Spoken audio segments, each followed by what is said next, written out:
ka man lang nagsikap, binabayaan mo ang iyong kinabukasan. Ba't ka ganyan?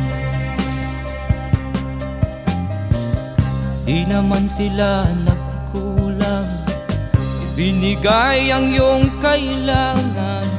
Bakit bumagsak ka sa kalokohan? Nagpabaya ka, lagi kang naglalasing, magulang mo'y di pinapansin. Nais lang naman nila'y sa iyong kabutihan.